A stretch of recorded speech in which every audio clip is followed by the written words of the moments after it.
ആത്മാർത്ഥ സുഹൃത്തുക്കൾ ആരാന്നുള്ളതൊക്കെ നമ്മൾ തിരിച്ചറിയുന്ന സമയം എപ്പോഴാണ്.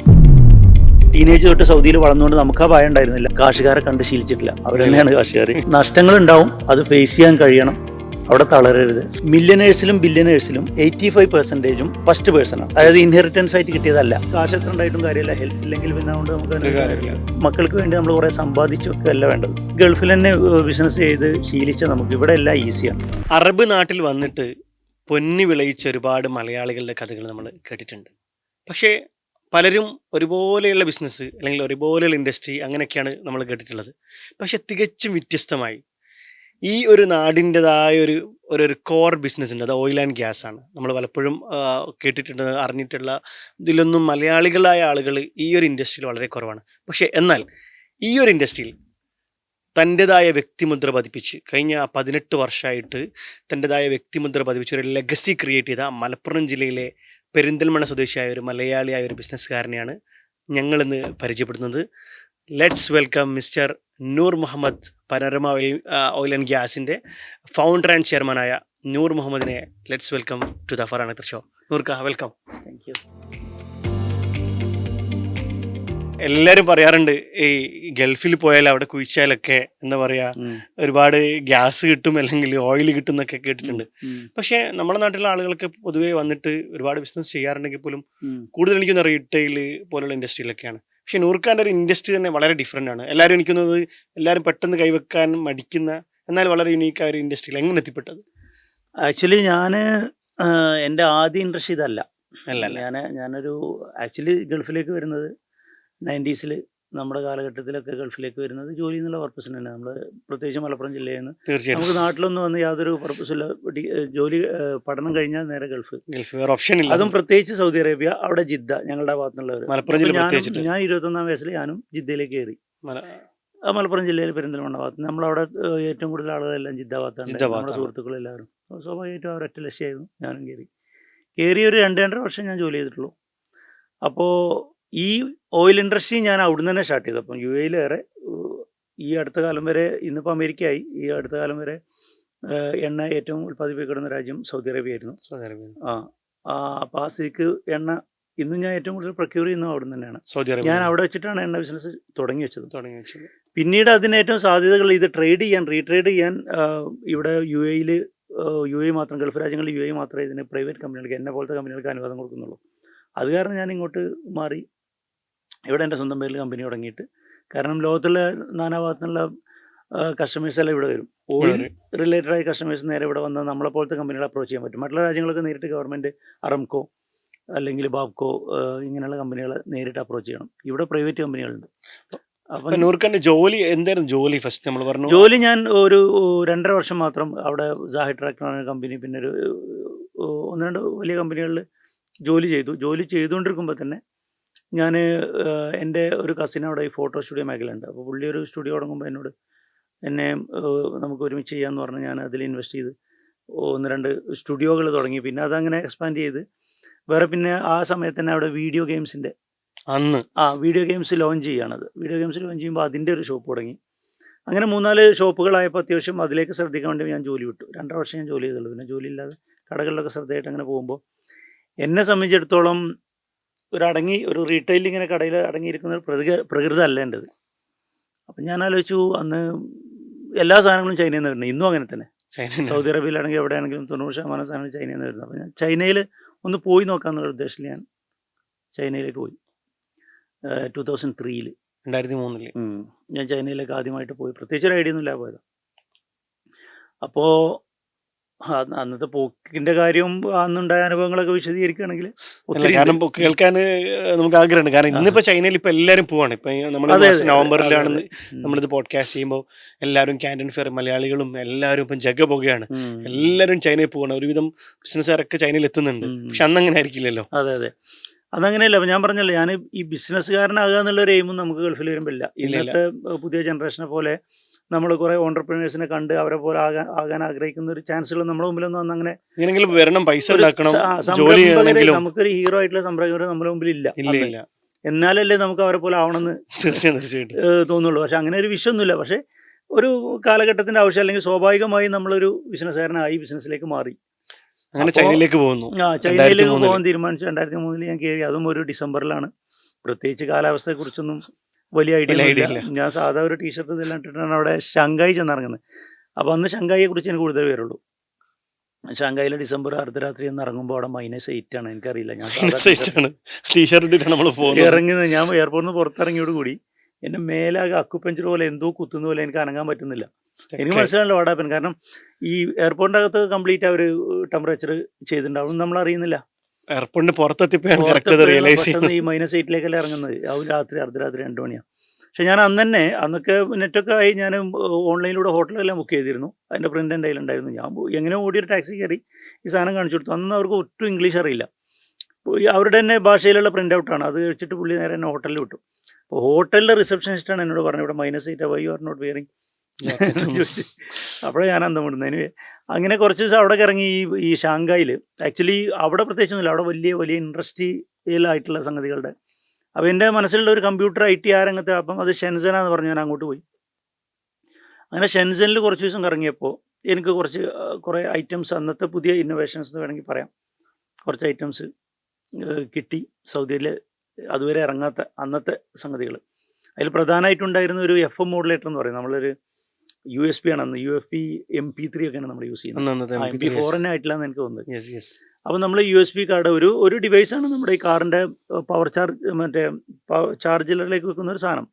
അതിൽ USB സ്ലോട്ട് ഉണ്ടാവും. നമ്മുടെ MP3 അതിൽ കുത്തിയിട്ട് അതിൽ ഡിജിറ്റൽ ഒരു ചാനൽ കാണും. വാട്ട് എവർ നമ്പർ നമ്മൾ ചൂസ് ചെയ്തിട്ട് സെയിം നമ്മുടെ റേഡിയോയിലും ചൂസ് ചെയ്താൽ ഇത് അതിലൂടെ അങ്ങ് ബ്രോഡ്കാസ്റ്റ് ചെയ്യും.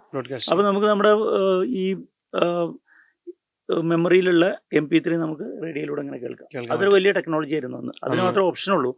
സൗദിയിലൊന്നും അന്ന് നമുക്ക് വേണ്ട റേഡിയോ ചാനലുകളൊന്നും ഇല്ല. അപ്പോൾ ഈ ഒരു സാധനം ഞാനൊരു 100 പീസ് കയ്യിൽ വെച്ചിട്ട് വന്നു. സൗദിയിലേക്ക് വന്നു. അവിടെയും ഖാലിദ് നൂരി സ്ട്രീറ്റാണ് ജിദ്ദയിൽ ഈ കമ്പ്യൂട്ടറിൻ്റെ. അവിടെ ഞാൻ കുറച്ച് കടകളിൽ ഇത് കുറേശ്ശെ കൊടുത്തു. ഭയങ്കര റെസ്പോൺസായി. എനിക്കതിനൊന്ന് ഒരു 30 ദിർഹം, ഐ മീൻ സൗദി റിയാലൊക്കെ അതിന് എൻ്റെ കോസ്റ്റ് ഉള്ളൂ. ഞാൻ അന്നൊരു 100 റിയാൽ വാല്യൂ 130 കൊടുത്തു. 100 ദിർഹം എനിക്ക് ഒരു പീസ് ലാഭമുണ്ട്. ഈ 100-200 പീസ് ഞാൻ കൊണ്ടുവന്നത്. അന്നത്തെ 100 ദിർഹംസ് ആണല്ലേ? അത് കൊടുത്തപ്പോൾ ഇമ്മീഡിയറ്റ് റെസ്പോൺസ്. ഇവർ പെട്ടെന്ന് വേണം, ഇവർക്കൊക്കെ ഈ സാധനം വേണം. അതായത് ഐ മീൻ ഈ കടകളിലാണ് ഞാൻ കൊടുത്തത്. കടകളൊക്കെ പിന്നെ എന്നെ വിളിക്കാൻ വേണം. അവർക്ക് 200-200 പീസ് വേണമെന്ന് പറഞ്ഞിട്ട്. അവർ റീറ്റെയിലിൽ നല്ല വിലക്ക് വിൽക്കുന്നത്, 400-500 ദിർഹമിനൊക്കെ വിൽക്കുന്നത്. അപ്പോൾ ഞാൻ അവിടെ ചെന്നൈയിലുള്ള കോൺടാക്ട് വെച്ചിട്ട് ഞാനൊരു DHL ഒരു 500 പീസ് അയക്കാൻ പറഞ്ഞു. അതും ഫാസ്റ്റായിട്ട് വിറ്റുപോയി. അങ്ങനെ കുറച്ച് ഷിപ്മെൻറ്റ് ഞാൻ നടത്തി, നല്ല കാശായി. അദ്ദേഹം വീണ്ടും ചൈനയിലേക്ക് കയറിയിട്ട് പിന്നെ ആ ഒരു വരവിൽ ഞാൻ ഒരു കണ്ടെയ്നർ സാധനമായിട്ട് വന്ന പല ഐറ്റംസും അന്ന് മാർക്കറ്റിൽ വിറ്റാൽ പോകാവുന്ന പല ഐറ്റംസ് ഒരു കണ്ടെയ്നറായിട്ട് വന്നു. സൗദിയിൽ വന്നു. അവിടെ അത് വെക്കാൻ വേണ്ടി ഞാൻ ഒരു വെയർഹൗസ് രൂപത്തിൽ ഈ ഖാലിദിന് വലിയ ഇതിനെ ഒരു ഷോപ്പ് എടുത്തു. അതൊരു 4-5 ഷട്ടറുള്ള ഷോപ്പായിരുന്നു. അവിടെ അന്ന് വാടകയ്ക്ക് ചെറിയ വാടകയുള്ളൂ. സ്റ്റോക്ക് ചെയ്യാൻ വേണ്ടിയിട്ട് വാങ്ങി. അന്നൊരു വെയർഹൗസിനായിരുന്നു എൻ്റെ ഉദ്ദേശം ഉണ്ടായിരുന്നത്. പിന്നീട് അത് അവിടുത്തെ ഒരു one of the leading wholesale ഷോപ്പായി മാറി. ഞാൻ എൻ്റെ സ്വന്തം പേരിലുള്ള പ്ലാറ്റിനം എന്ന് പറഞ്ഞിട്ട് ബ്രാൻഡ് ആക്കിയിട്ട് ഈ കമ്പ്യൂട്ടർ അക്സസറീസ്, അന്ന് പ്ലാറ്റിനം എന്ന ബ്രാൻഡ് ഞാൻ അന്ന് സ്റ്റാർട്ട് ചെയ്തു.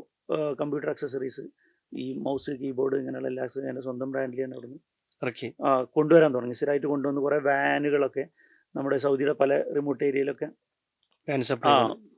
പോയിട്ട് സപ്ലൈ ചെയ്യാനും അങ്ങനെ അത് നല്ല റൺ ചെയ്യായിരുന്നു. നല്ല ഉഷാറായിട്ട് പോയിക്കൊണ്ടിരിക്കുകയാണ്. ഞാൻ ഫുൾ ടൈം അതിൽ തന്നെ കോൺസെൻട്രേഷൻ. ബാക്കിയുള്ള മറ്റേ സ്റ്റുഡിയോകളും മറ്റൊക്കെ അങ്ങനെയുണ്ട്. അങ്ങനെ ഇരിക്കുമ്പോഴാണ് എനിക്ക് സ്വാഭാവികമായിട്ടും ഓയിലിലേക്കൊരു ചാൻസ് അവിടെ നിന്ന് കിട്ടുന്നത്. ഒരു ചാൻസ് കിട്ടി. ഓയിൽ ഒന്ന് അവിടെ പ്രൊക്യൂർ ചെയ്യുന്നൊരു ടീം. അപ്പം മീൻ ടൈം ഞാൻ UAE ജനറൽ ട്രേഡിംഗ് തുടങ്ങി 2007.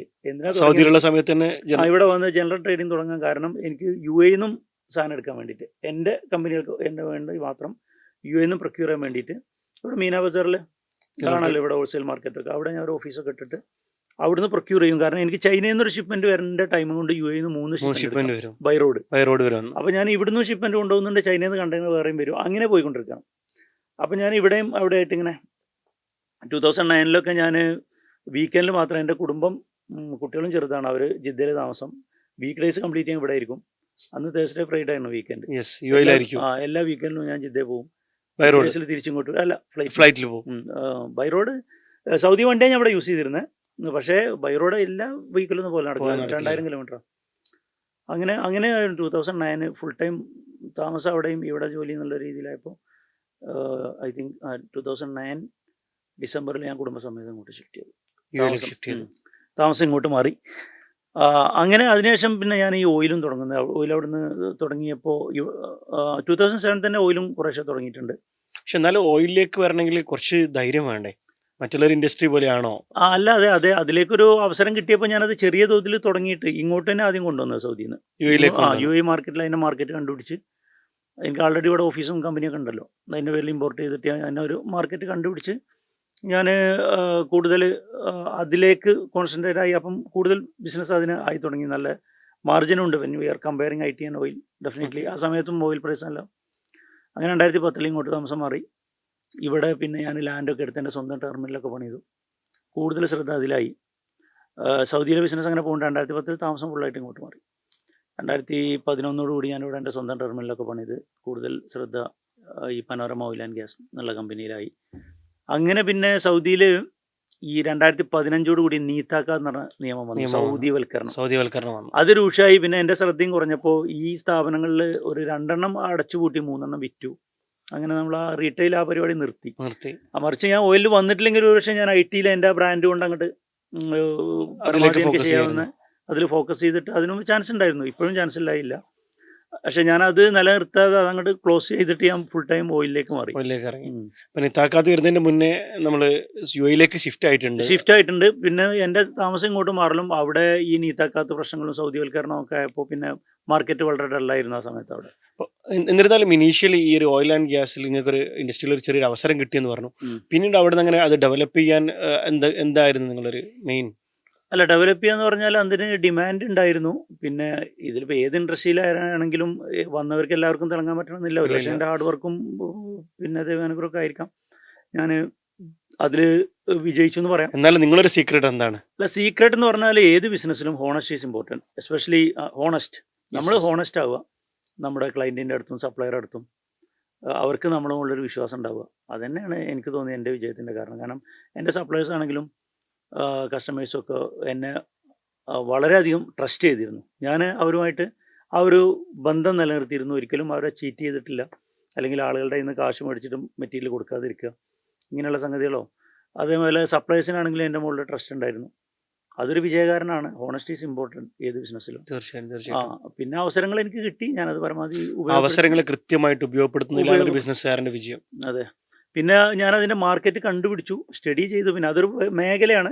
എൻ്റെ എക്സ്പീരിയൻസ് കൊണ്ട് ഞാൻ അതിൽ കുറേ പഠനങ്ങൾ നടത്തി. എനിക്കതിൽ എക്സ്പീരിയൻസ്. എന്നിരുന്നാലും ഇപ്പോഴാണെങ്കിൽ കുറേ ടെക്നോളജി ഉണ്ട്, നമുക്ക് റിസർച്ച് ചെയ്യാനും പഠിക്കാനും ഒരുപാട് സാധ്യതകൾ നമ്മൾ കുറച്ചുകൂടി എളുപ്പമാണെന്ന് തോന്നുന്നു. പക്ഷെ അന്നത്തെ സാഹചര്യത്തിൽ കുറച്ചുകൂടി ഡിഫിക്കൽട്ട് ആയിരിക്കുമല്ലോ. അപ്പോൾ അതിലൊരു കൃത്യമായിട്ടുള്ളൊരു പാഷൻ ഇല്ലാതെ അതിലേക്ക് എങ്ങനെ ഒരാൾക്കും വിജയിക്കാൻ പറ്റില്ലല്ലോ. അല്ല, പാഷൻ എന്ന് പറഞ്ഞാൽ സ്വാഭാവികമായിട്ടും നമുക്കത് ഒരു മേഖലയിലേക്ക് നമ്മൾ എത്തിപ്പെടുമ്പോൾ അത് മോശമല്ലാത്തൊരു മേഖലയാകുമ്പോൾ സ്വാഭാവികമായിട്ടും നമ്മൾ അതിനെക്കുറിച്ച് കൂടുതൽ പഠിച്ച് കൂടുതൽ അതിലേക്ക് അങ്ങ് ഡീപ്പായി പോയിട്ട് നമ്മൾ കൂടുതൽ അതിനെക്കുറിച്ച് പഠിക്കുന്നു, എക്സ്പീരിയൻസ് കിട്ടുന്നു. നമ്മുടെ എൻക്വയറി നടന്നു. ഇപ്പം അതിൽ തന്നെ പല ഐറ്റംസും നമുക്ക് പെട്ടെന്ന് ഓയിൽ എന്ന് പറയുമ്പോൾ ഒരു പെട്രോൾ ഡീസൽ മാത്രമേ അറിയുള്ളൂ. അതൊരു വലിയ മേഖല എന്ന് പറഞ്ഞാൽ നമ്മുടെ ഇന്ന് നമ്മൾ കാണുന്ന പ്ലാസ്റ്റിക് അടക്കം പെട്രോളിയം പ്രൊഡക്റ്റാണ്. പ്ലാസ്റ്റിക് അടക്കം പെട്രോളിയം പ്രൊഡക്റ്റാണ്. പെട്രോളിയത്തിൽ നിന്ന് ഉണ്ടാക്കുന്ന സാധനമാണ്. അപ്പം നമ്മളിപ്പം പറയും ഇനിയിപ്പം ഇലക്ട്രിക് എല്ലാം വന്നു, പെട്രോളിൻ്റെ കടപ്പൂരും അല്ലെങ്കിൽ എണ്ണ രാജ്യങ്ങളൊക്കെ, ഇതിലൊന്നും യാതൊരു സത്യമല്ല. കാരണം ഇനി ഈ ഇലക്ട്രിക് വഴി EV മറ്റും വന്നു കഴിഞ്ഞാൽ തന്നെ അത് സാധാരണ റോഡിലുള്ള പെട്രോൾ കാറിനെ മാത്രം ബാധിക്കുന്നല്ലാതെ ബാക്കി എല്ലാ സംഗതികളും, ഈ എനർജി എന്ന് പറയുന്നത് മുഴുവൻ ഓടുന്നതിലാണ്. ഹെവി വെഹിക്കിൾസ് ആയിക്കോട്ടെ, ബാക്കിയുള്ള മെഷീനറികളായിക്കോട്ടെ, വെസൽസ്, പ്ലെയിന്, ഇങ്ങനെയുള്ള എല്ലാ സംഗതികളും. അതുകൂടാതെ ഞാൻ പറഞ്ഞല്ലോ നമ്മുടെ റോഡിലിരുന്ന ടാറ്, ബാക്കി കുറേ പെട്രോ കെമിക്കൽസ് എന്ന് പറഞ്ഞ ഒത്തിരി ഐറ്റംസ് ഉണ്ട്. നമ്മുടെ ഈവൻ നമ്മുടെ കോസ്മെറ്റിക്സിന് ഉപയോഗിക്കുന്ന സാധനങ്ങളുടെയൊക്കെ മെയിൻ കണ്ടന്റ് പെട്രോ കെമിക്കൽസ് ആണ്. പ്ലാസ്റ്റിക് ഗ്രാന്യൂൾ എന്ന് പറയുന്ന ഒരു സാധനം പെട്രോളിൽ നിന്ന് ഉണ്ടാക്കിയിട്ട് അതിൽ നിന്നാണ് പ്ലാസ്റ്റിക്. അതൊരു പഞ്ചസാര രൂപത്തിലാണ് വരുന്നത്, കണ്ടാണ് ചിലപ്പോൾ. അതാണ് പ്ലാസ്റ്റിക്കിന്റെ മെയിൻ കണ്ടന്റ്. ഇതിനോട് ചേർത്ത് ചോദിക്കുകയാണ്, ഇപ്പം മിഡിൽ ഈസ്റ്റിന്റെ ഫ്യൂച്ചർ എന്താണ്? ഇപ്പം പലരും പറയാണ്ട് ഇപ്പം EVയും കാര്യങ്ങളൊക്കെ വരികയാണെങ്കിൽ ഇത് മിഡിൽ ഈസ്റ്റിനെ ബാധിക്കുമോ? എന്താണ് നൂർഖാൻ്റെ ഒരു അഭിപ്രായം? അങ്ങനെയൊന്നുമില്ല. പക്ഷേ ഇതിന്റെ ഡിമാൻഡ് സ്വാഭാവികമായിട്ടും ടെക്നോളജി മാറുമ്പോൾ, എല്ലാ രംഗത്തും ടെക്നോളജി മാറുമ്പോൾ അതിനനുസരിച്ച് ഡിമാൻഡ് കുറയാൻ സാധ്യതയുണ്ട്. അത് മുൻകൂട്ടി കണ്ടുകൊണ്ട് തന്നെ ഈ മിഡിൽ ഈസ്റ്റ് രാജ്യങ്ങളൊക്കെ വേറെ പല സംഗതികൾ മേഖലകളിലേക്ക് മാറുന്നുണ്ട്. അവർ ഓയിലിന് ഡിമാൻഡ് കുറയും എന്ന് കരുതിയിട്ടല്ല ഒരു മേഖല. അഥവാ ഓയിലിൻ്റെ പ്രൊക്യൂർമെൻറ്റ്, അതിൻ്റെ എന്താ പറയുക, അതിൻ്റെ എക്സ്ട്രാക്ഷൻ ഉണ്ടല്ലോ, അത് കുറഞ്ഞാലോ എന്നാണ്. കാരണം അത് എത്രമാത്രം അളവിൽ അവിടെ ഉണ്ടെന്ന് ഒരു പക്ഷേ അവർക്ക് അറിയണമെന്നില്ല. ഇൻ കേസ് അത് നിന്ന് പോയാൽ നാളെ പിന്നെ വിലയും ബാധിക്കും. കാരണം ഇപ്പം ഇതൊരു വലിയൊരു ട്രാജഡി ഉണ്ടായി, അത് എല്ലാവരെയും ബാധിച്ചു, എന്നെയൊക്കെ ബാധിച്ചു. $148 $26 പോയി 2015 മുതൽ. 2015 മുതൽ $26 പോയപ്പോൾ അന്ന് എണ്ണ രാജ്യങ്ങൾക്കൊക്കെ വലിയ പ്രതിസന്ധി ഉണ്ടായി. എണ്ണ കച്ചവടക്കാരായ എന്നെ പോലത്തെവർക്കും ഉണ്ടായി. എന്തൊക്കെ പ്രതിസന്ധി, എങ്ങനെയൊക്കെയായിരുന്നു ആ പ്രതിസന്ധി? അല്ല, ആ പ്രതിസന്ധി വലിയ പ്രതിസന്ധി തന്നെയായിരുന്നു. കാരണം നഷ്ടങ്ങൾ കുറേ സംഭവിച്ചു നമ്മുടെ നിലവിലുള്ള സ്റ്റോക്കിനൊക്കെ. പിന്നെ കുറേ കമ്പനികൾ ഇവിടുന്ന് വാനിഷായി, ബാങ്ക്രപ്റ്റഡായി ഓടി. അവരുടെ അടുത്ത് നമ്മുടെ കുറേ കാശ് വിട്ടു. നമുക്കും സിമിലർ പ്രോബ്ലം ഉണ്ടായി. അപ്പം നമ്മൾ കുറേ ബാങ്കിനെ കൂടെ ആശ്രയിച്ചു. ഈ ബിസിനസ് എന്ന് പറഞ്ഞാൽ ചെറിയ ബിസിനസ് അല്ല. നമ്മുടെ സ്വന്തം, നമ്മൾ ചെറിയ രീതിയിൽ വേണമെങ്കിൽ ചെയ്യാം, പക്ഷെ നമുക്ക് വലുതാവണമെങ്കിൽ ബാങ്കിൻ്റെ സഹായം വേണം. അങ്ങനെ ഈ ബിസിനസ് ചെയ്യാനൊക്കെ ഉള്ളൂ. അപ്പോൾ സ്വാഭാവികമായും ബാങ്കിൻ്റെ സഹായത്തോടുകൂടി ചെയ്യുമ്പോൾ കാശ് മാർക്കറ്റിൽ പോയി കഴിഞ്ഞാൽ ബാങ്കിനെ സംബന്ധിച്ചിടത്തോളം അത് ബാധകമല്ല എന്നുള്ളതിൽ അവർ നമ്മളെ പരമാവധി ഹരാസ് ചെയ്യും. ആ ഹരാസ്മെൻറ്റ് അന്നൊക്കെ ഇവിടെ അറിയാലോ, ചെക്ക് എന്ന് പറഞ്ഞ ക്രിമിനൽ കേസായിരുന്നു. അപ്പോൾ ചെക്ക് ബാങ്കിൻ്റെ കയ്യിലുണ്ടാവും. അവരിത് വെച്ചിട്ട് പേടിപ്പിച്ചപ്പോൾ കുറേ ബിസിനസ്സുകാർ ഇവിടെ നിന്ന് പോയി. ആ സമയത്ത് എൻ്റെ മുമ്പിലും ഓടണോ നിൽക്കണോ എന്നുള്ള 2 ഓപ്ഷനാണ്, ഒന്നുകിൽ ഓടണം അല്ലെങ്കിൽ നിൽക്കണം. അതെ, അങ്ങനെ ഡിസിഷൻ എടുത്തു. ഞാൻ ധൈര്യസമയത്ത് ഒരു ഡിസിഷൻ എടുത്തു. എനിക്കറിയാം നിന്നാൽ ഹരാസ്മെൻറ്റ് ഉണ്ടാവും, ജയിലിലൊക്കെ പോകേണ്ടി വരും. ഞാൻ നിൽക്കാൻ തീരുമാനിച്ചു. ഇതെല്ലാം ഞാൻ ഫേസ് ചെയ്തു. ജയിലിൽ പോയി. 3 പ്രാവശ്യം പോയി. ബാങ്ക് തന്നെയാണ് എന്നെ പറഞ്ഞാൽ. ഞാൻ പക്ഷേ അധിക ദിവസം ഒന്നും കിടന്നില്ല. എൻ്റെ വക്കീൽ പറഞ്ഞു നീ പോയിക്കോ ജാമ്യത്തിൽ. ഒരു മാനസിക ഒരു വിൽ പവർ ഉണ്ട്. അതെ, ധൈര്യത്തോടെ നേരിട്ടു. അന്ന് ഞാൻ ഓടിയിട്ടുണ്ടെങ്കിൽ ഞാനൊന്നും ആവില്ല. കമ്പനി ഉണ്ടാവില്ല. അപ്പൊ ഞാൻ ആലോചിച്ചു 2014 ജൂൺ 26 മുതലാണ് ഈ എണ്ണ വില കുറഞ്ഞു തുടങ്ങി. അപ്പൊ നമ്മളതൊരു താൽക്കാലിക പ്രതിഭാസമാണെന്ന് എഴുതിയിട്ട് സ്റ്റോക്ക് അങ്ങനെ വെച്ചു. ഇടയ്ക്കൊക്കെ അങ്ങനെ ഉണ്ടായിരുന്നു. 2008 ഇന്നൊന്നും സംഭവിച്ചാണ്. അന്നും കുറേ സ്റ്റോക്കിൽ, പക്ഷെ അന്ന് ഇത്ര വലിയ സംഭവിച്ചില്ല. അതൊരു താൽക്കാലിക പ്രതിഭാസമായിരിക്കും എന്ന് കരുതി സ്റ്റോക്ക് വെച്ചു. പക്ഷേ അത് വർഷങ്ങളോളം നീണ്ടുന്നു. അപ്പോൾ പിന്നെ 1 വർഷം 1.5 വർഷമൊക്കെ നമ്മൾ സ്റ്റോക്ക് വെച്ചിട്ട് പിന്നെ അത് വിറ്റൊഴിവാക്കിയപ്പോൾ വലിയ ലോസിൽ. പിന്നെ കുറേ കമ്പനികൾ ഓടിയപ്പോൾ സ്വാഭാവികമായിട്ടും അവരുടെ അടുത്ത് കുറേ കാശ് കിട്ടാൻ. അതിനനുസരിച്ച് നമുക്ക് ലാബിലിറ്റി ഉണ്ട്, റിസീവബിളിനെ അനുസരിച്ചിട്ടുള്ള ലാബിലിറ്റീസ് ഉണ്ട്. ലാബിലിറ്റീസ് ആർക്കാണ്? ബാങ്കിനാണ്. അപ്പോൾ ബാങ്ക് ഹരാസ്മെൻറ്റ് അന്ന് വളരെ അധികം ഉണ്ടായിരുന്നു, അവരുടെ റിക്കവറി ടീം. തീർച്ചയായും അത് ഞാൻ ഫേസ് ചെയ്യാൻ തീരുമാനിച്ചു. അങ്ങനെ പിന്നെ എനിക്കറിയാം ഇൻ കേസ് ഇത് പിടിച്ചതെല്ലാം തിരിച്ചു വരും, ഇതൊന്നും കാലാകാലം ഇങ്ങനെ ആവില്ല, എണ്ണ വില തിരിച്ചു വരും, മാർക്കറ്റ് വരും. ശുഭാപ്തി വിശ്വാസം ഉണ്ടായിരുന്നു. ആ വിശ്വാസത്തിൽ ഞാൻ പിടിച്ചു നിന്നു. അതിൻ്റെ ഒരു അഡ്വാൻറ്റേജ് എനിക്ക് കിട്ടി. മാർക്കറ്റിൽ ഒരുപാട് ആളുകൾ പോയി പിടിച്ചു നിന്ന ആൾക്കാർ, കുറേ ആളുകൾ പോയി. പിന്നീട് മാർക്കറ്റ് തിരിച്ചു വന്നപ്പോൾ ഇപ്പം നമ്മുടെ സൗദി സപ്ലയേഴ്സിനെ സംബന്ധിച്ചിടത്തോളം എൻ്റെ പ്രത്യേകത, ഞാനിപ്പോൾ ഉപയോഗിക്കുന്ന ഫോൺ നമ്പർ ഞാനിവിടെ 2007 വന്നപ്പോൾ എടുത്ത നമ്പറാണ്. ഞാനത് ഇതുവരെ ഒരു നിമിഷം പൂട്ടി വെക്കേ അല്ലെങ്കിൽ മാറ്റി, എനിക്ക് വേണമെങ്കിൽ ബാങ്കിൻ്റെ ഈ സമയത്തൊക്കെ എനിക്ക് വേണമെങ്കിൽ ആ നമ്പർ അങ്ങ് ചേഞ്ച് ചെയ്യാം. ബാങ്കിലൊക്കെ ആ നമ്പർ ഉള്ളത്, അവർക്ക് എന്നെ ട്രേസ് ചെയ്യാൻ കഴിയില്ല. ഇങ്ങനെയൊക്കെ ആളുകൾ ചെയ്യുന്നുണ്ട്. ഞാൻ ചെയ്തില്ല, ഞാൻ ആൻസർ ചെയ്യും. അവർ വിളിക്കുമ്പോൾ അവർ ഏത് അർദ്ധരാത്രി വിളിച്ചപ്പോഴും ഞാൻ ആൻസർ ചെയ്യും. അങ്ങനെ ആ നമ്പർ മാറ്റിയില്ല. നമ്പർ ഇപ്പോഴും തന്നെ നിൽക്കുമ്പോൾ എൻ്റെ സ്വാഭാവികമായിട്ടും മാർക്കറ്റ് തിരിച്ചു വന്നപ്പോൾ ഈ സൗദിയിലെ സപ്ലയേഴ്സ് അവർ ഞാനും ഓടിക്കാണെന്ന് കരുതി എൻ്റെ സപ്ലൈസിന് കൂടാതെ മറ്റുള്ളവർക്ക് കൊടുത്തിരുന്ന സപ്ലൈസും അവരെ വിളിക്കുമ്പോൾ അവരെ കിട്ടാനില്ല. അപ്പം എന്നെ വിളിച്ചു നോക്കുമ്പോൾ ഞാൻ ആൻസർ ചെയ്യുന്നുണ്ട്. അപ്പം ഞാൻ പറഞ്ഞു ഞാൻ മാർക്കറ്റിലുണ്ട്. അപ്പോൾ അവർക്ക് എൻ്റെ മുകളിൽ ട്രസ്റ്റ് ഉണ്ടാവുമല്ലോ. ഓക്കെ, ഇത്രയും പ്രതിസന്ധിയിൽ പിടിച്ചിട്ടുണ്ടെങ്കിൽ ഹീ സ്ട്രോങ്. അവർ സപ്ലൈ ചെയ്യുമ്പോൾ ഞാൻ പറയും എൻ്റെ കയ്യിൽ കാശില്ല. ഇതിൽ നിന്നൊരു ബിസിനസ്സുകാരോട് നൂർക്കാൻ്റെ എക്സ്പീരിയൻസ് ഒരു കാര്യം പറയാനുണ്ടല്ലോ. ആ ഒരു നമ്പറും നേരത്തെ പറഞ്ഞ ഹോണസ്റ്റിയും ആ സംഭവം ഉള്ളത് കൊണ്ടാണ് പലർക്കും ഒരു പ്രശ്നം വരുമ്പോഴത്തേക്ക് 4 കോള് വരുമ്പോഴത്തേക്ക് ഫോൺ ഓഫ് ആക്കി പേടിക്കും. അപ്പൊ അതിൽ നൂർക്കാക്ക് എന്താണ് പറയാനുള്ളത് അവരോട്, ബിസിനസ്സുകാരോട്? ഇപ്പം നൂർക്കാർ ഓൾറെഡി എക്സ്പീരിയൻസ്ഡ് ആണ്. പുതിയ വരുന്ന ബിസിനസ്സുകാരുടെ ഒക്കെ പ്രശ്നം ഞാൻ നോക്കിയപ്പോൾ നമ്മളൊക്കെ ഫേസ് ചെയ്യുന്ന പ്രശ്നം, നമുക്കൊരു ഇങ്ങനത്തെ ഒരു ചലഞ്ച് വരുമ്പോൾ, ചെറിയൊരു ചലഞ്ച് വരുമ്പോഴേക്ക് നമ്മൾ ബേജാറായി പേടിച്ച് നോക്കുക. അല്ല, ഞാൻ പറയുന്ന ഒരു ബിസിനസ്സുകാരന് അങ്ങനെ നമ്മൾ പറയുന്ന പോലെ ഭയം ഉണ്ടാവാൻ പാടില്ല, പേടി ഉണ്ടാവാൻ പാടില്ല. പേടിയുള്ളവൻ ഒരിക്കലും ബിസിനസ്സിലേക്ക് ഇറങ്ങാനും പാടില്ല. ധൈര്യം വേണം, എന്ത് കാര്യത്തിനും ധൈര്യം വേണം. നമ്മൾ ബിസിനസ് പറഞ്ഞാൽ പ്രോഫിറ്റ് മാത്രമല്ല, പ്രോഫിറ്റ് ആൻഡ് ലോസും സംഭവിക്കാം. ലോസ് എന്നെ സംബന്ധിച്ചിടത്തോളം ബിസിനസ്സിൽ ഒത്തിരി സംഭവിച്ചിട്ടുണ്ട്. അപ്പോൾ ലോസ് ഉണ്ടാവും എന്ന് കരുതിയിട്ട് നമ്മൾ ബിസിനസ്സിനെ പേടിച്ചാൽ നമ്മൾ ഒരിക്കലും ബിസിനസ്സിലേക്ക് ഇറങ്ങില്ല. ലോസ് ഉണ്ടാവും, അതും ഫേസ് ചെയ്യണം. ലോസ് വരണം, അപ്പോഴേ അവന് സക്സസ് ആവുള്ളൂ. എന്നെ സംബന്ധിച്ചോളം അന്ന് ആ ഒരു ട്രാജഡി ഉണ്ടായതിൽ നിന്നും ഞാൻ ഒത്തിരി കാര്യങ്ങൾ പഠിച്ചു. അത് ഉണ്ടായിട്ടില്ലെങ്കിൽ ഒരു പക്ഷേ എനിക്ക് തോന്നി അന്നൊക്കെ ഈസി ആയിട്ട് ആളുകൾക്ക് വേണമെങ്കിൽ മറ്റുള്ള സെക്ടറിലൊക്കെ നമ്മൾ കാശ് കൊണ്ടുപോയിട്ട് ഇങ്ങനെ എറിയുന്ന ഒരവസ്ഥ, പലവരും വന്ന് പല ഐഡിയയും പറയും, അതിലൊക്കെ കാശ് എനിക്കൊന്ന് പറ്റുന്നതാണ്. കുറച്ചൊന്ന് പൈസ ആകുമ്പോഴത്തേക്ക് എവിടെയെങ്കിലൊക്കെ കൊണ്ടുപോയിട്ടിട്ട് സ്വാഭാവികമായിട്ടും നമ്മുടെ മുമ്പിൽ ആളുകൾ വരും ഇൻവെസ്റ്റ്മെന്റ് വേണം വെച്ചിട്ട് പല സംഗതികൾക്കും. അപ്പോൾ അതൊക്കെ ചെയ്ത് നമ്മളൊരു ഡിസിപ്ലിൻ ഇല്ലാത്ത രൂപത്തിലാകുമായിരുന്നു. പക്ഷെ നമുക്ക് ഒരു അടി സംഭവിച്ചപ്പോൾ കാശിൻ്റെ വില എന്താണ്, റിലേഷൻ്റെ എന്താണ്, കാശിൽ തന്നെയാണ് റിലേഷന്, ആളുകൾ, അതിന് കുറേ കാര്യങ്ങൾ പഠിക്കും നമ്മൾ. ഏറ്റവും വലിയ പാഠങ്ങൾ ഏതായിരുന്നു?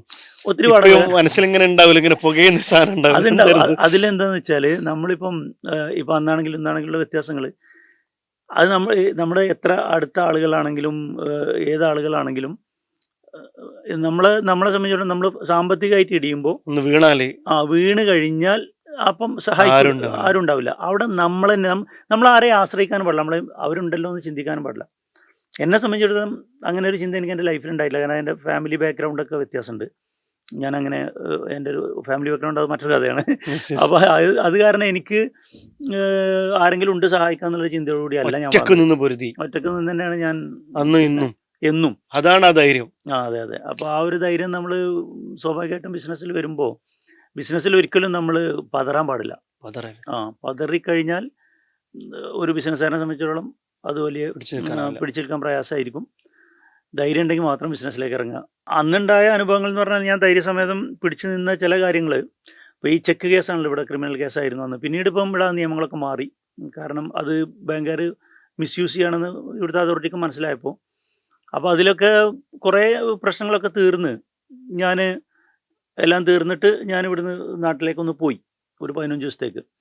അപ്പോൾ ഒരു മേജർ ബാങ്ക് ഞാൻ കൂടുതൽ കാശ് കൊടുക്കാനുള്ള ബാങ്ക്, പക്ഷെ അവരുടെ അടുത്ത് ഞാനൊരു കൊളാട്രലും കൊടുത്തിരുന്നു. അവരെനിക്ക് ഫെസിലിറ്റി തന്നത് ആ കൊളാട്രലല്ല, പക്ഷെ ഞാൻ അവരെ അങ്ങോട്ട് കൊണ്ടുപോയി കൊടുത്താൽ നിങ്ങളിത് വെച്ചോ, അതുകൊണ്ട് അവരെന്നെ ഡിസ്റ്റർബ് ചെയ്യുന്നുണ്ടായിരുന്നില്ല.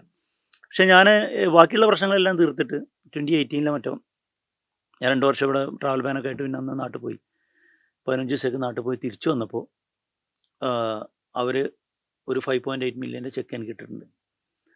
അത് ഞാൻ തിരിച്ചു വന്ന് എയർപോർട്ടിൽ നിന്ന് വെറുതെ ഇങ്ങോട്ടൊന്ന് വിളിച്ചു ചോദിച്ചപ്പോൾ ഞാൻ ഒരിക്കലും പ്രതീക്ഷയില്ലത്. അപ്പോൾ അന്നൊക്കെ എന്ന് പറഞ്ഞാൽ 5.8 മില്യൻ്റെ ചെക്ക് ഇട്ട് കഴിഞ്ഞാൽ ഒരിക്കലും അവിടെ തിരിച്ചു വരില്ല.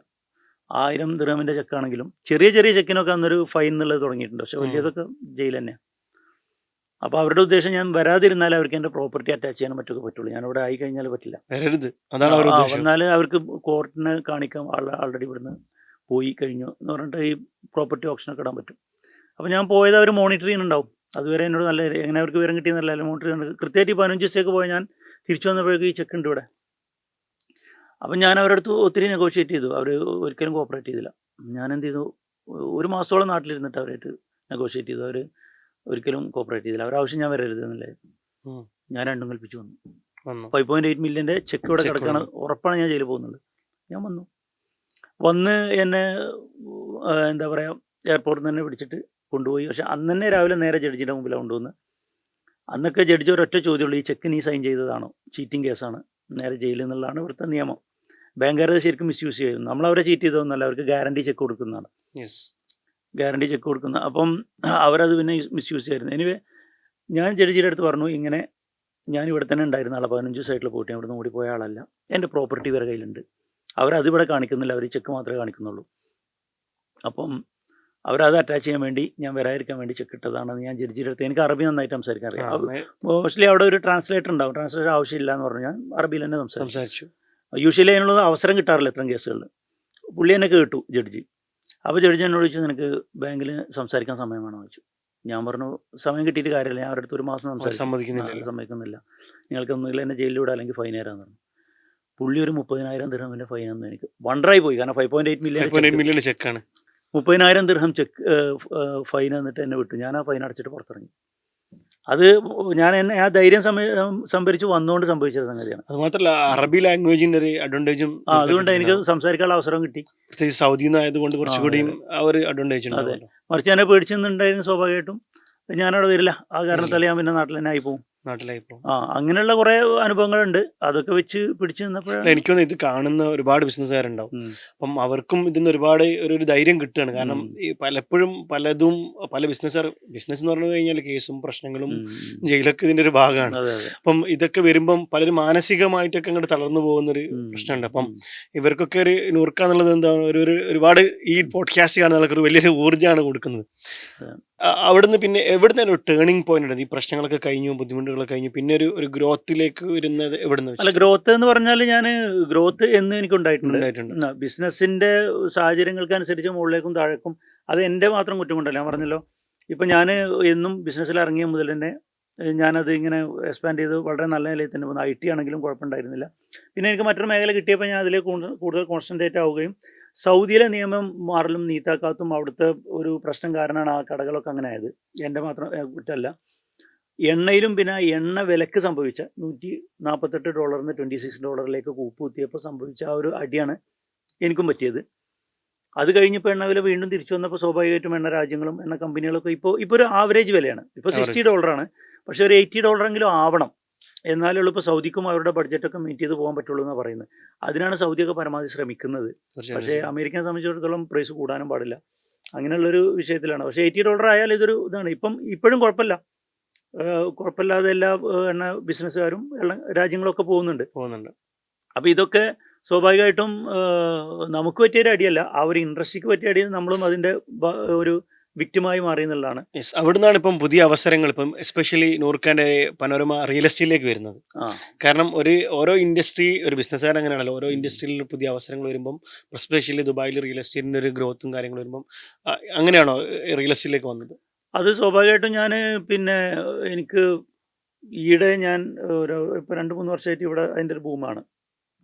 അപ്പം ഞാൻ കരുതി മറ്റൊരു മേഖല കൂടെ ആവാം. പിന്നെ എൻ്റെ മോളുണ്ട്, മോളാണ് ലീഡ് ചെയ്യുന്നത്. പിന്നെ വേറെ എൻ്റെ ഒരു കസിന് നാട്ടിൽ നിന്ന് വന്നിട്ടുണ്ട്.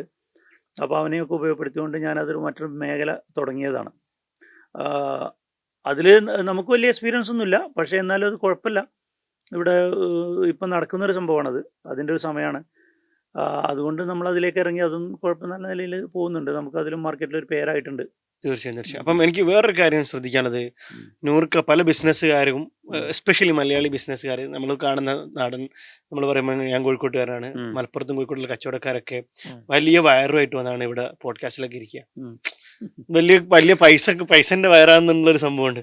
നൂർക്ക് ഭയങ്കര ഫിറ്റാണ്. എന്താണ് നിങ്ങൾ ആ ഫിറ്റ്നസ് സീക്രട്ട് എന്തൊക്കെയാണ്? അല്ല, നമ്മളതിൽ ഈ ഫിറ്റ്നസ് എന്ന് പറഞ്ഞാൽ എൻ്റെ സ്ട്രക്ചർ ഇങ്ങനെ തന്നെയാണ്, എങ്കിലും വയറുണ്ടാവും. പക്ഷെ അത് ഞാൻ ശരിക്ക് വർക്കൗട്ട് ചെയ്തിട്ട് തന്നെ കളയുന്നത്. കാരണം ഞാൻ ഒരൊറ്റ വേർഡിലാണ് വിശ്വസിക്കുന്നത്, ഹെൽത്ത് ഈസ് വെൽത്ത്. നമുക്ക് കാശ് ഉണ്ടാക്കാം, പക്ഷെ ആ കാശ് നമുക്ക് ഉപയോഗപ്പെടുത്താൻ പറ്റിയിട്ടില്ലെങ്കിൽ അതുകൊണ്ട് എന്താ കാര്യമുള്ളത്? അപ്പം നമ്മൾ ഹെൽത്തിന് വേണ്ടി കൂടുതൽ സമയം കണ്ടാൽ ഏറ്റവും നല്ല. എനിക്ക് രാവിലെ ഒരു 1-1.5 മണിക്കൂർ ഞാൻ ജിമ്മിൽ പോകും. അതെനിക്ക് കുറേ വർഷങ്ങളായിട്ടുള്ള ശീലമാണ്.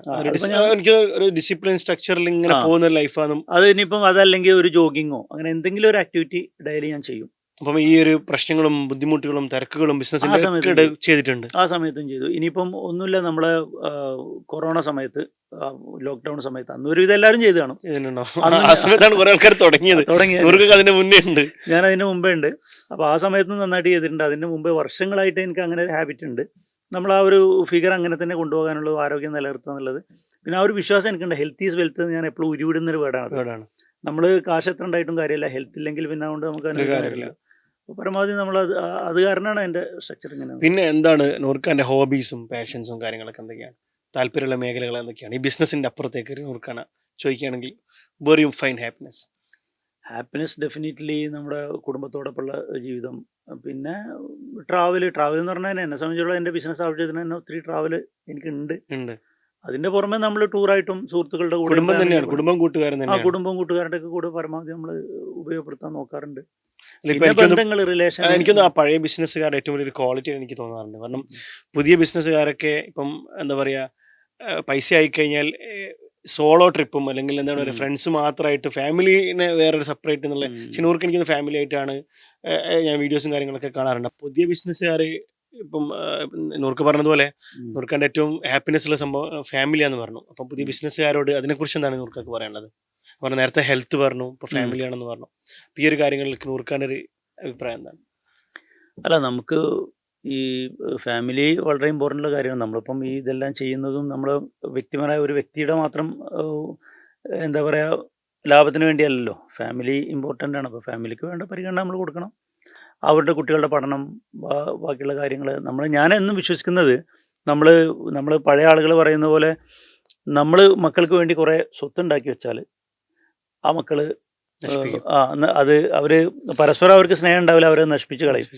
എന്തോ ഒരു ചൊല്ലുണ്ട്, അതായത് ഫസ്റ്റ് പേഴ്സൺ ഹാർഡ് വർക്ക് ആയിരിക്കും. മില്യനേഴ്സിലും ബില്യനേഴ്സിലും 85% ഫസ്റ്റ് പേഴ്സൺ ആണ്. അതായത് ഇൻഹെറിറ്റൻസ് ആയിട്ട് കിട്ടിയതല്ല. ആദ്യത്തെ വ്യക്തിയാണ് 85% എന്ന് പറയുന്നത്. ആ ആദ്യത്തെ വ്യക്തി എങ്ങനെ ഇത്രയും മില്യണറും ബില്യണറും ആവുന്നു? അവരുടെ ഹാർഡ് വർക്ക് കൊണ്ടാണ്. അതിൽ സെക്കൻഡ് പേഴ്സൺ പിന്നെ ലേസി ആയിരിക്കും, അങ്ങനെ ചൊല്ലുണ്ട്. പക്ഷെ അവരെ ലേസി ആക്കാൻ പാടില്ല. ആ ലേസി ആകുന്നത് എങ്ങനെയാന്ന് വെച്ചാൽ അവർക്ക് തോന്നുകയാണ് എൻ്റെ ഫാദർ സമ്പാദിച്ചത് എനിക്ക് ഇഷ്ടം പോലെ ഉണ്ട്, എനിക്ക് ലേസി ആവാം, ഐ ക്യാൻ ലീവ്. അങ്ങനെ ഒരു ഫീലിംഗ് അവർക്ക് ഉണ്ടാവരുത്. അവരൊരിക്കലും നമ്മുടെ പേരിൽ വളരരുത്. ഞാൻ എൻ്റെ മക്കളോട് അതാ പറയാം, നിങ്ങൾ നിങ്ങളുടെ നെയിം എടുക്കുക, നിങ്ങൾ നിങ്ങളുടേതായ ഒരു നെയിം ഉണ്ടാക്കുക. നമുക്ക് അതിനുവേണ്ട സപ്പോർട്ട് അവർ കൊടുക്കുക. അതിൽ സപ്പോർട്ട് മെയിനായിട്ട് പഠനമാണ്. പഠനത്തിൽ നമ്മൾ പഠിക്കാൻ വേണ്ടി മക്കൾക്ക് മറ്റുള്ള സൗകര്യങ്ങൾ ചെയ്തു കൊടുക്കുന്നതിലേറെ നമ്മൾ ഏറ്റവും കൂടുതൽ ഇൻവെസ്റ്റ് ചെയ്യേണ്ടത് മക്കളുടെ പഠനത്തിനാണ്. അതിനവർക്ക് വേണ്ട അത്ര സഹായം ചെയ്തു കൊടുത്തിട്ട് അവരുടേതായ ഒരു ലേബിൾ ഉണ്ടാക്കട്ടെ. അങ്ങനെ അവരും ഹാർഡ് വർക്ക് ആവട്ടെ. നമുക്ക് ആ ഒരു ചരിത്രം തിരുത്തി കുറിക്കാം. അതായത് ഫസ്റ്റ് പേഴ്സൺ ഹാർഡ് വർക്ക്, പിന്നെ ലേസി, പിന്നെ അത് ദുബായ് ഷെയ്ഖ് തന്നെ പറഞ്ഞ അങ്ങനെ എന്തോ ഒരു വേർഡ് ഉണ്ട് തോന്നുന്നുണ്ട്. വീണ്ടും അതിന്റെ നെക്സ്റ്റ് ജനറേഷൻ പിന്നെ അത് റിപ്പീറ്റ് ആവും, അതായത് പൂറാവും. പുള്ളി പറഞ്ഞ എനിക്ക് കൊണ്ട് എൻ്റെ ഫാദർ ഒട്ടപ്പുറത്തായിരുന്നു, പിന്നെ എൻ്റെ ഫാദർ വണ്ടിയിലായി, ഞാൻ ബെൻസിലായി, എൻ്റെ മക്കൾ റേഞ്ച് റോവറായി, ഇനി അവരുടെ മക്കൾ ഒരു പക്ഷേ വീണ്ടും തിരിച്ചു പോകുന്നൊക്കെ പറഞ്ഞു. അപ്പം അത് ആ ഒരു എന്താ പറയുക, അപ്പോൾ ഫാമിലിക്ക് നമ്മൾ ഈ മക്കൾക്ക് വേണ്ടി നമ്മൾ കുറേ സമ്പാദിച്ചു വെക്കുകയല്ല വേണ്ടത്. നമ്മൾ അവർക്ക് വേണ്ടി ഇൻവെസ്റ്റ് ചെയ്യണം. അവരുടെ വിദ്യാഭ്യാസത്തിലും അവരുടെ ഒരു വ്യക്തി ആയി രൂപപ്പെടുത്തുന്നതിലും നമ്മൾ ഇൻവെസ്റ്റ് ചെയ്യാണ് വേണ്ടത്, ഫാമിലിക്ക് വേണ്ടി ചെയ്യേണ്ടത്. പിന്നെ ഇപ്പം നാട്ടിലെന്താണ്? നാട്ടിൽ ഇപ്പം നൂർക്ക ഇവിടെ മാത്രമാണോ ബിസിനസ്, അല്ലെങ്കിൽ നാട്ടിൽ എന്തെങ്കിലും ബിസിനസ്സോ ഇൻവെസ്റ്റ്മെൻറ്റോ? നാട്ടിൽ എനിക്ക് ഇൻവെസ്റ്റ്മെൻ്റ് ഉള്ള റിയൽ എസ്റ്റേറ്റിലാണ്. അതൊരു സൈലന്റ് സംഭവമാണല്ലോ. കാരണം നാട്ടിൽ ബിസിനസ് ചെയ്യാനുള്ള ഒരു ധൈര്യം എനിക്കില്ല. ധൈര്യം ഇല്ല എന്ന് പറഞ്ഞാൽ നമ്മൾ മറ്റുള്ളവരുടെ അനുഭവത്തിൽ നിന്ന് പറയുന്നത്, നമ്മൾ ഈ ഗൾഫിൽ തന്നെ ബിസിനസ് ചെയ്ത് ശീലിച്ച നമുക്ക് ഇവിടെ എല്ലാം ഈസിയാണ്. സിംഗിൾ വിൻഡോ സംഗതികളാണ്. അത് ശീലിച്ച നമ്മുടെ നാട്ടിൽ പോയി കഴിഞ്ഞാൽ ബ്യൂറോക്രസി പറഞ്ഞത് എനിക്ക് സ്വന്തം അങ്ങനെ വലിയ അനുഭവമൊന്നുമില്ല. ഇപ്പോൾ കുറേ സിംഗിൾ വിൻഡോ ആയിട്ടുണ്ട്. ഇപ്പോൾ കഴിഞ്ഞ ദിവസം ഞാൻ അബുദാബിയിൽ ഒരു ഗ്ലോബൽ സമ്മിറ്റിൽ പങ്കെടുത്തിരുന്നു. കാരണം ഏഷ്യാനെറ്റിൻ്റെ അതിൽ പങ്കെടുത്തിരുന്നു, നമ്മൾ ഇൻവൈറ്റ് ചെയ്തിരുന്നു. കാരണം അവർ സംരംഭകരെ നാട്ടിലേക്ക് ക്ഷണിക്കുക എന്നുള്ള ഉദ്ദേശത്തോടു കൂടിയാണത്. നല്ല കാര്യമാണ്. എന്തെങ്കിലും അവസരങ്ങൾ കിട്ടിയാൽ സ്വാഭാവികമായിട്ടും നമ്മളും ചെയ്യും. പക്ഷേ അതൊരു പ്രത്യേക ഒരു പെട്ടെന്നൊരു ബെനിഫിറ്റ് ഉണ്ടാകുമെന്ന് പ്രതീക്ഷിച്ചിട്ട് നാട്ടിൽ ചെയ്യാൻ പറ്റുമെന്ന് എനിക്ക് തോന്നുന്നു. നിങ്ങൾ ഇപ്പോൾ സൗദിയിലും ബിസിനസ് ചെയ്തിട്ടുണ്ട്, ദുബായിലും ബിസിനസ് ചെയ്തിട്ടുണ്ട്, ഇപ്പം GCCയിലാണ് കൂടുതലും ചെയ്തത്. അപ്പം ഈ GCCയിലെ ബിസിനസ് ചെയ്തിരുന്നതിൽ നിങ്ങൾക്ക് ഏറ്റവും ഇഷ്ടപ്പെട്ട കാര്യങ്ങൾ എന്തൊക്കെയാണ്? ഇവിടെ ബിസിനസ് ചെയ്യുമ്പോൾ നിങ്ങൾക്ക് ഏറ്റവും കൂടുതൽ അനുകൂലമായ ഘടകങ്ങൾ എന്തൊക്കെയാണ്? അതിലിപ്പോൾ ഞാൻ പറഞ്ഞല്ലോ, സൗദിയിലാണ് ഞാൻ ബിസിനസ് സ്റ്റാർട്ട് ചെയ്തതെങ്കിലും സൗദിയിലെ നിയമങ്ങൾ അന്ന് തികച്ചും വ്യത്യസ്തമായിരുന്നു. നമ്മൾ 100% സൗദികളുടെ പേര് തന്നെ ചെയ്യണം. എൻ്റെ ഷോപ്പുകളെല്ലാം സൗദിയുടെ പേരിലായിരുന്നു. അതിൽ കുറേ സൗദികൾ ദുരുപയോഗപ്പെടുത്തിയ അനുഭവങ്ങൾ കുറേ ആളുകൾക്ക് ഉള്ളതുകൊണ്ട് ഇവിടുന്നൊക്കെ വന്ന ആളുകൾ സൗദിയിൽ വരാൻ ഭയന്നൊരു കാലം ഉണ്ടായിരുന്നു. പക്ഷെ നമ്മൾ സൗദിയിൽ തന്നെ ആയിരുന്നുകൊണ്ട്, നമ്മുടെ ടീനേജ് തൊട്ട് സൗദിയിൽ വളർന്നുകൊണ്ട് നമുക്ക് ആ ഭയം ഉണ്ടായിരുന്നില്ല. എനിക്കങ്ങനെ നമ്മൾ ചീറ്റ് ചെയ്യപ്പെട്ടിട്ടില്ല സൗദികളാൽ. അപ്പോൾ നമുക്ക് അവരുടെ പേരിലാണ് കച്ചവടം തുടങ്ങി, അത് നമ്മുടെ പേരിൽ ചെയ്യാനുള്ള ഒരു അവസരം ഉണ്ടായിരുന്നു. പിന്നെ ഞാനൊക്കെ അവിടുന്ന് പോകുന്നതിന് ശേഷമാണ് ഇപ്പോൾ അവർ കുറേ ഓപ്പൺ ആക്കി. ഇന്ന് എനിക്ക് സൗദിയിൽ ബിസിനസ് ഉണ്ട്. എനിക്കൊരു പ്ലാന്റ് ഉണ്ട്, ഒരു ഓയിൽ പ്ലാന്റ് ഉണ്ട്. അത് എൻ്റെ സ്വന്തം പേരിലാണ്, 100% എൻ്റെ പേരിലാണ്. ഇന്നത്ര അവസരങ്ങളൊക്കെ ആക്കി കൊടുത്തു, അവർ കുറേ ഓപ്പൺ ആക്കി. അപ്പോൾ അതൊക്കെ സൗദിയിലെ പുതിയ മാറ്റങ്ങൾ തുടക്കത്തിലുണ്ടായിരുന്ന ഒരാളെന്ന രൂപത്തിൽ എങ്ങനെയാണ് കാണുന്നത്?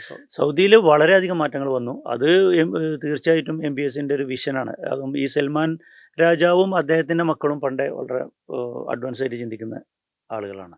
അവരുടെ കയ്യിൽ ഭരണം വന്നപ്പോൾ കുറേ മാറ്റങ്ങൾ അവിടെ സ്വാഭാവികമായിട്ടും വന്നു. ഇൻവെസ്റ്റേഴ്സിന് ഒരുപാട് അവസരങ്ങൾ വന്നു. കാരണം എണ്ണവില ഇതേപോലെ കൂപ്പ് കുത്തിയപ്പോഴാണ് അവരും ചിന്തിച്ചു തുടങ്ങിയത്. എണ്ണ അല്ലാത്ത മേഖലകളിലേക്ക് നമുക്ക് പോകണമെങ്കിൽ ഫോറിൻ ഇൻവെസ്റ്റ്മെൻറ്റ് വരണം. ഫോറിൻ ഇൻവെസ്റ്റ്മെൻറ്റ് വരണമെങ്കിൽ അവരുടെ വിഷൻ മാറണം, ആളുകളുടെ വ്യൂ മാറണം. കാരണം അവരാദ്യം ഇങ്ങനെ ഈ കാശുകാരെ കണ്ട് ശീലിച്ചിട്ടില്ല. അവർ തന്നെയാണ് കാശുകാർ. വിദേശികൾ മുഴുവൻ അവരുടെ കീഴെ പണിയെടുക്കുന്ന ആളുകളെ അവർ കണ്ടിട്ടുള്ളൂ. കാശുള്ള വിദേശികളെ അവർ കണ്ട് ശീലിച്ചിട്ടില്ല. അപ്പോൾ ആ ഒരു മെൻറ്റാലിറ്റി ആദ്യം മാറ്റണം. അതിൽ വിജയിച്ചു MBS വിജയിച്ചു, നന്നായിട്ട് വിജയിച്ചു തന്നെ. ഇനി ഒരു ഫ്യൂച്ചർ ഉണ്ട്. നിങ്ങളുടെ അഭിപ്രായത്തിൽ എന്താണ് സൗദിൻ്റെ ഒരു ഫ്യൂച്ചർ എന്തായിരിക്കും? സൗദി ജോഗ്രഫിക്കലിയും മറ്റുമൊക്കെ വലിയ രാജ്യമാണ്. എനിക്ക് തോന്നുന്നത് നമ്മുടെ ഇന്ത്യയുടെ 3/4 ഒക്കെ വലിപ്പമുള്ള രാജ്യമാണ്. അവിടെ അവസരങ്ങൾ ഇഷ്ടം പോലെ ഉണ്ട്. അപ്പോൾ സ്വാഭാവികമായിട്ടും അവർ ഇതേപോലെ മാർക്കറ്റ് തുറക്കുകയാണെങ്കിൽ നല്ല അവസരങ്ങൾ തന്നെയാണ്. എന്നെ സംബന്ധിച്ചിടത്തോളം ഞാൻ സമ്പാദിച്ചിട്ടുള്ള, ഞാൻ ഇവിടെ താമസിക്കുകയാണെങ്കിലും ഞാൻ സമ്പാദിച്ചിട്ടുള്ള സൗദിയിൽ നിന്നാണ്. എൻ്റെ വരുമാനം മുഴുവൻ, അതായത് എൻ്റെ എണ്ണയുടെ ഒരു മോസ്റ്റ് പാർട്ട് ഞാൻ സൗദിയിൽ നിന്നാണ് പ്രൊക്യൂർ ചെയ്തത്. കൂടുതൽ ചിലവായത് UAE ഞാൻ ജീവിക്കുന്നു. ആ ചിലവായത് അത് വിൽക്കാനും അതിൻ്റെ ട്രേഡേഴ്സിനെ പിടിക്കാനും അത് ട്രേഡ് ചെയ്യാൻ റീസെല് ചെയ്യാനുള്ള അവസരം UAE. പക്ഷെ ഞാൻ പ്രൊക്യൂർ ചെയ്യുന്നത് മറ്റുള്ള എല്ലാ ഗൾഫ് രാജ്യങ്ങളിലും ഉണ്ട്, പക്ഷെ മേജർ പാർട്ട് സൗദിയിൽ നിന്നാണ്.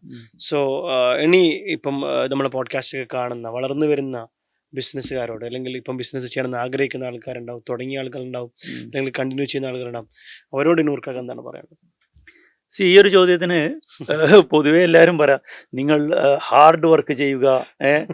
പക്ഷേ ഞാൻ അങ്ങനെ ഹാർഡ് വർക്ക് ചെയ്യുക എന്ന് ഞാൻ പറഞ്ഞാൽ ഞാൻ ഹാർഡ് വർക്ക് ചെയ്തിട്ടില്ല. ഞാൻ ചെയ്തത് സ്മാർട്ട് വർക്കാണ്. അപ്പോൾ ഡു സ്മാർട്ട് വർക്ക്. നിങ്ങളുടെ ബുദ്ധി ഉപയോഗിച്ച് സ്മാർട്ട് വർക്ക് ചെയ്ത് കുറേ നമ്മൾ ഹാർഡ് വർക്ക് നമ്മൾ കുറേ കഷ്ടപ്പെടേണ്ട കാര്യമൊന്നുമില്ല. സ്മാർട്ട് വർക്ക് ചെയ്താൽ ഇന്നത്തെ കാലത്ത്, പ്രത്യേകിച്ച് ഇന്നത്തെ കാലത്ത് സ്മാർട്ട് വർക്കാണ് ആവശ്യം. ഞാനും വിജയിച്ച സ്മാർട്ട് വർക്ക് കൊണ്ടാണ്, മനസ്സിലായില്ലേ? അപ്പം ഈ കാലത്ത് സ്മാർട്ട് വർക്കിനാണ് കൂടുതൽ പ്രാധാന്യം. ഇപ്പോൾ ഈ ടെക്നോളജികളൊക്കെ വരുന്നു, AI വരുന്നു. അപ്പം നമ്മൾ സ്മാർട്ടായിട്ട് ചിന്തിച്ചിട്ട് മുന്നോട്ട് പോയി കഴിഞ്ഞാൽ പിന്നെ ധൈര്യമാണ് വേണ്ടത്. ധൈര്യം വേണം. എന്തും ഫേസ് ചെയ്യാനുള്ള നഷ്ടങ്ങളുണ്ടാവും. ബിസിനസ് എന്ന് പറഞ്ഞാൽ പ്രോഫിറ്റ് ആൻഡ് ലോസ്, വെറും പ്രോഫിറ്റ് മാത്രമുള്ള ഒരു ബിസിനസ്സും ഇല്ല. അപ്പം നഷ്ടങ്ങളുണ്ടാവും, അത് ഫേസ് ചെയ്യാൻ കഴിയണം, അവിടെ തളരരുത്. പക്ഷേ ഇതിലും എനിക്ക് തോന്നുന്നത് ഇപ്പം ഇങ്ങനെയൊക്കെ നഷ്ടങ്ങളും പ്രശ്നങ്ങളൊക്കെ വരുമ്പം നൂർക്കൊക്കെ ഏറ്റവും കൂടുതൽ സപ്പോർട്ടായി നിന്നൊരു എലമെന്റ് എന്താ, അല്ലെങ്കിൽ ഫാക്ടർ, അല്ലെങ്കിൽ ആളുകളോ എന്തായിരുന്നു? അപ്പം നമുക്ക് നമ്മുടെ ഒരു എത്ര വിൽ പവർ ഉണ്ടെങ്കിൽ നമുക്കൊരു സപ്പോർട്ട് വേണമല്ലോ. ആരായിരുന്നു, അല്ലെങ്കിൽ എന്തായിരുന്നു സപ്പോർട്ട് ഉണ്ടായിരുന്നു? സപ്പോർട്ട് എന്ന് പറഞ്ഞാൽ കുടുംബം സ്വാഭാവികമായിട്ടും നമുക്ക് സപ്പോർട്ടായിരുന്നു.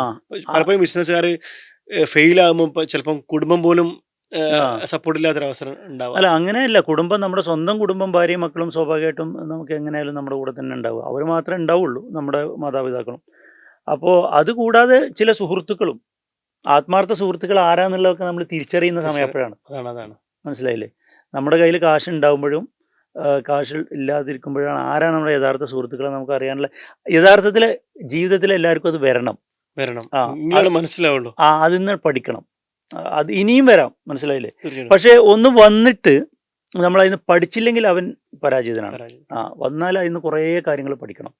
അത് പിന്നീടുള്ള സക്സസിന് അത് നന്നായിട്ട് മുതൽക്കൂട്ടാവും. നമുക്ക് എപ്പോഴും ഇതുപോലുള്ള ഇൻഡസ്ട്രി എക്സ്പേർട്ടിൻ്റെ ഇൻസൈറ്റ് എപ്പോഴും നമുക്ക് വലിയൊരു പ്രചോദനമാണ്. പ്രത്യേകിച്ചിട്ട് പുതിയതായിട്ട് ബിസിനസ് ചെയ്യുന്ന ആളുകളും നിലവിൽ ബിസിനസ് ചെയ്തുകൊണ്ടിരിക്കുന്ന ആളുകൾക്കും, അതുപോലെ തന്നെ ഒരുപാട് പ്രതിസന്ധികളെ എങ്ങനെ ഓവർകം ചെയ്തു, അതിൻ്റെ ഒരുപാട് ടേക്ക് അവേസ്, ആ ഒരു ധൈര്യത്തിൻ്റെ കാര്യങ്ങളും ഒരുപാട് കാര്യങ്ങളുണ്ട്. സോ എന്താ പറയുക, ഈ ചുരുങ്ങിയ സമയം കൊണ്ട് ഇത്രയും ഇൻസൈറ്റ് നൽകിയ നൂർക്കാക്ക് പ്രത്യേകിച്ചിട്ട് നമ്മൾ വലിയൊരു താങ്ക്സ് പറയുകയാണ്.